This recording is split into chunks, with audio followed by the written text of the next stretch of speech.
What's up, nerds? Welcome back. My name is Noah, and today we are going to hop into our first session, session 1, with Rhys. I found out the name R-H-Y-S is actually Welsh and is pronounced Rhys. So that's how I'm going to refer to him from now on, who is our bard. Now, in case you missed it, ChatGPT is an open AI online, and it is going to be DMing a one-on-one Dungeons & Dragons campaign with me. We were able to ask ChatGPT to make us a character, and it spat out a half-elf bard named Rhys. Rhys is an interesting bard with a tragic background, given that his mother, a human, was killed by a group of bandits that raided their village. His father, after that, left, abandoning him to go off into the wilderness, leaving just him and his brother Thorn, who ended up tending the crops that his mother once did. Rhys left home and found himself a group of bards to teach him the ways of music, but it doesn't seem like that's going to be long-lasting. Let's go to where we left off. The last thing that happened with ChatDM is it basically asked us what kind of game we would like to play. Do we want it to be combat-focused, or mystery, or roleplay, and what difficulty? And so I asked you guys, and I got a pretty resounding bit of roleplay mystery. So here's the prompt that I came up with in response to get our game started. Let's start in the fantasy world of Faerun, in a town or a village of your choice. I'd like the game to be roleplay heavy with an element of mystery. The difficulty will be medium. The game should use many of the 5e rules and allow me to speak and play as Rhys. I will tell you what I want to do and give you Rhys's dialogue in quotations. If I need to speak to you outside of the game, I will do so inside of brackets like these. I don't want you to make any decisions for Rhys. Do not try to end the story at any time. This means continue the game until I tell you it is over. Do you have any questions before I begin? Well, I want to answer that one question really quickly as to it not ending the game before I say it's over. ChatGPT is actually very good at narrative, and it wants to bring the story to a logical conclusion. So you have to directly tell it not to do that, or it will do so repeatedly. It'll just sum up your story in a brief paragraph, and then it'll be done. I don't want to go too far into how to structure the text, because I want this to be more like a playthrough, or to feel like a playthrough, so that you guys hear the narrative. And yeah, I think that'd be more fun. But eventually I will drop a video of how to structure this so that you guys can play it effectively on your own. So let's get into it. I start my journey in Dungar. I, on an impulse, decide the group of bards I was traveling with no longer fit my goals. I feel the need for something different. While the group is busking and asking for coin, I start in on them in a puff of frustration. I ask the group, "What are we really doing here? This is all so meaningless. We wake up, we play, we make a little money, and spend it all drinking. And then we go and do it all again until the town hates us enough that we move on. What is the point of all of this?" The bards in your group look at you, taken aback by your sudden outburst. They're used to you being the life of the party, always making them laugh and keeping the crowds entertained with your music. "What's the matter, Rhys?" One of them asks, concerned. I think I'm just in need of a change. You guys have been great and all, but I need to head off on my own for a bit. I wait for a moment, but when someone begins to speak up, I interrupt saying, "I gotta go. Can I have my cut of today's coin?" The bards look at each other and then back at you. They seem a little hurt that you want to leave the group, but they understand that everyone needs a change of pace sometimes. "Sure thing, Rhys." One of them says, counting out your share of the day's earnings and handing it to you. "Take care of yourself, and if you ever need a place to perform, you'll always be welcome with us." You nod, tucking the coins in your pocket. "Thanks, guys. I appreciate it. Take care." With that, you turn and start walking away from the group, feeling a mix of excitement and nervousness about what the future holds. You're ready for a new adventure, but you're not sure what that adventure will look like yet. Let's see, what should we do next? I'm thinking, let's see if we can hop on a caravan to the nearest major city. I take the coin and count through it to see if I have enough to hop in a caravan to the nearest major city. You take the coins and count through them, tallying up the total. After a moment of counting, you realize that you have enough to secure passage on the caravan to the nearest major city. The excitement about this new opportunity is quickly set off to find the caravan. Blah, blah, blah, blah, blah, blah, blah. Let's see, what is the nearest major city to Dungar? M. Okay, a bustling trade city known for its diverse population and political influence. It's a hub of commerce with merchants and traders from all over Faerun coming to do business and trade goods. M is also home to powerful wizards and sorcerers who wield significant influence in the city's politics and society. That sounds pretty interesting. I think that we could get into some political intrigue before finding our way out into the forest. See what we got.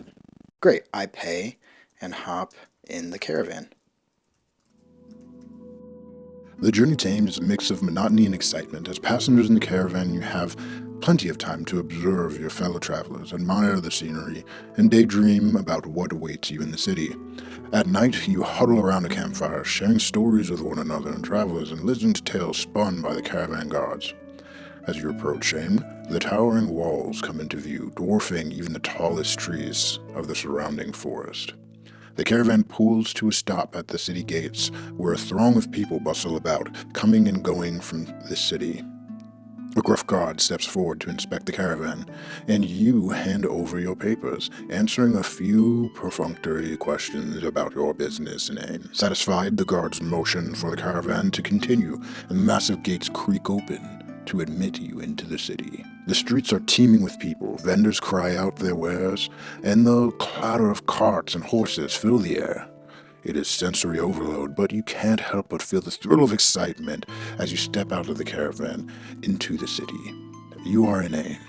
I will say that having no party is kind of scary for me as a bard. I think I would like to find at least one other person that could accompany me on my adventures. So let's see what we can find. I look for the nearest tavern.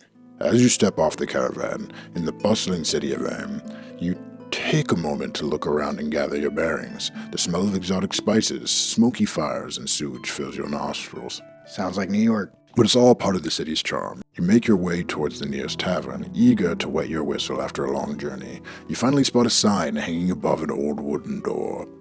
The Wandering Minstrel. You push open the door and step inside. The warm glow of lanterns and the sound of merriment greeting you. The tavern is packed with patrons, some singing and drinking, others huddled in the corners, deep in conversation. You make your way to the bar, take a seat, flagging down the barkeep to order a mug of ale. Hello, barkeep. I'd like a mug of ale and to ask you a question or two about your pub. The barkeep nods and slides a frothy mug of ale in front of you. Ale, what would you like to know? He asks, wiping his hands on a stained apron. Well, first of all, how much for the mug? Second, I was wondering if you have any performers lined up for tonight. The ale is 3 coppers. The barkeep answers. And as for tonight's entertainment, we do have a bard playing later. A bard playing later. Psh. I toss him 4 copper and grasp my mug, taking a long drag of the ale. Why wait until later if you have a bard right here, ready to play for you now? The barkeep raises an eyebrow. Well, I suppose he could play a tune or two if you'd like, he says, shrugging. But most folks don't start arriving until the evening hours. He's right. How do I play? How can I get him to let me play instead of the other guy? Well, I don't want to play to an empty room. Who is this bard scheduled to play later? I'd love to have a word with him or her. The barkeep nods. Her name is Alara. She's quite talented, and she usually plays here a couple times a week. She's got quite the following, so I expect the place will be quite packed later on. And would you happen to know where I could find her if I wanted to have a chat before the performance? She's usually hanging out in her room upstairs, getting ready for her performance. The barkeep says, wiping down a glass. But I wouldn't go disturbing her if I were you. She's a bit of a diva and doesn't like to be bothered before a show. Oh, really? Well, I just can't help myself. Let's take a look at some of our stats here. I want to see what I have going on stat-wise. Okay. So my charisma's high, but I'm wondering what spells I might be able to use. I also am proficient in performance, persuasion, sleight of hand. Ooh, athletics is a weird one. And insight. So let's see, what can I get going here? Oh, I think I know what we're gonna do. Oh, she stays here. I then lie. Well, I think you're right. I really shouldn't be bothering her. I'm wondering if I say this, if it will go ahead and prompt a deception check or not. Actually, let me just go ahead and put in that I would like to make a deception check.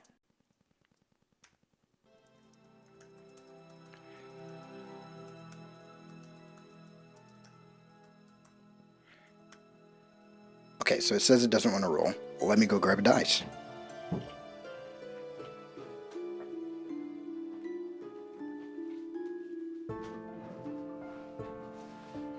Okay, next time I'll get like a camera so you guys can see like me rolling the dice, but for now, that is, I don't know if you see that. All right, okay, that's fine. It's an 18, so 18 plus my modifier. Let's see what I got here, plus 6. So yeah, 24. Based on your roll of 24, it appears that you've been successful. The barkeep does not suspect anything is amiss and believes the lie that Rhys told him. I take my ale to the back of the room, drinking it slowly while people arrive. When the room starts to fill, I use stealth to sneak upstairs and find Alar's room. By next episode, I'm going to see if I can figure out a way of getting it to prompt me for die rolls so that I can actually roll to bring an element of randomness back into the game. I don't want it to just be a story. I'd like it to be a story that is still impacted by the chance dice rolls. So let's see what we can do here.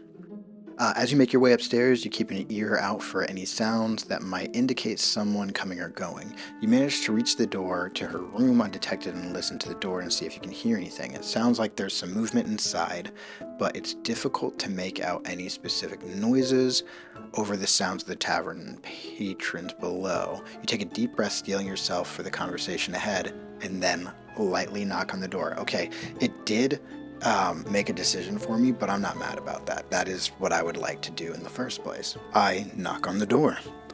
A muffled voice responds from inside. Who is it? You don't know me. I am a possible future fan and someone you really should know. As Rhys approaches the door, you hear the sound of a lock being undone, followed by the creaking of the door as it opens. A woman with an elven appearance adorned with a silver lute greets you. Who are you and what do you want? She asked, eyeing you with suspicion. I don't know if you picked up on what I was going to do before, what my plan was, but I was just going to use the sleep spell on her. But she's an elf, so she can't be put to sleep magically. So that's not going to work. Let's try to turn on some charm. Well, I would like to play tonight, but you seem to have the prime time slot. You hear shuffling from behind the door, and before it swings open in front of you, stands a woman, long curly hair, dressed in a vibrant red and gold dress. She raises an eyebrow.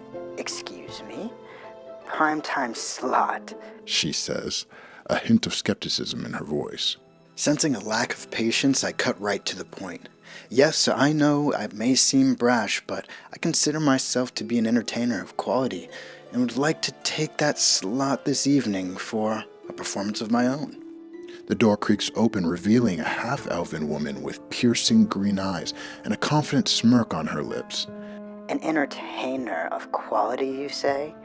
She says skeptically, raising the eyebrow. Probably even higher. Well then, let's see what you've got. Ooh. Okay, so I have to come up with something.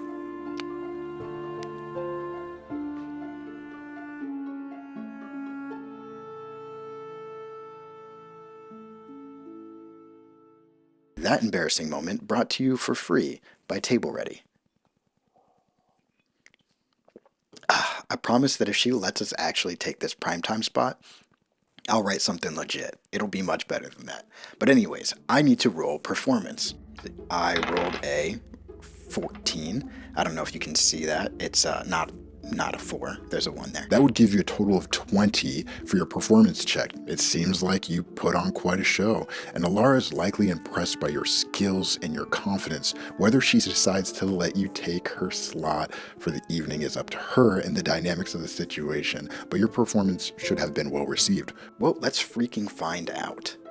I asked Alara, well, what did you think? I have much more to offer a crowd than what I showed you if given a little time to prepare. Alara responded, "Your rhyme was impressive, but I have a contract with the barkeeper to perform tonight. It's not up to me to just give away my spot to someone I just met. You'll have to prove yourself to the barkeep and the audience." How about a wager, Alara? Alara thinks for a moment. Well, what did you have in mind? If I bring more applause than you tonight, then you let me take your contracts for playing here tomorrow. If you get more than me, then I'll never play this pub again. Alara thinks for a moment, and then agrees to the wager. I go to the barkeep and let him know the wager that was struck, and I ask him to put me on stage just before Alara. The barkeep nods and agrees to the wager, putting you on stage just before Alara. You spend the next few hours preparing for your performance, gathering instruments and props and rehearsing your songs. As the night wears on, the tavern begins to fill with patrons and the air is charged with excitement. The barkeep calls you to the stage, and you step out in front of the crowd, ready to give the performance of your life. Okay, my hope is to leverage this into finding people who will be impressed with me and maybe a couple party members. But I think this is a great place to stop for today. Yeah, I'm going to keep recording these and I'm going to try to get out at least one a week. I think now that we're starting to get things moving, I'm going to just have it be more narrative. And yeah, I hope you guys are enjoying this. We will have Rhys start his little battle of the solo bands next time. Peace.